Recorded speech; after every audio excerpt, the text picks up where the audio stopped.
Lapangan Karebosi Makassar, Sulawesi Selatan akan kembali direvitalisasi. Pemerintah Kota Makassar melalui Dinas Pemuda dan Olahraga pun siap memperbaharui wajah lapangan bersejarah ini. Rencananya, revitalisasi akan mulai dilakukan tahun ini. Tak hanya lapangan yang akan dibenahi, pembuatan lapangan mini hingga lintasan lari akan jadi fasilitas tambahan.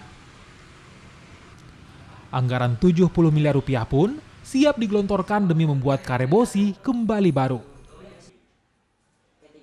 Kalau untuk kesiapannya sampai saat ini kami sebagai pelaksana teknis Dispora itu dokumennya sudah lengkap. Sisa pokja yang mungkin akan meramu ataupun masuk di dalam tahapan-tahapan lelang.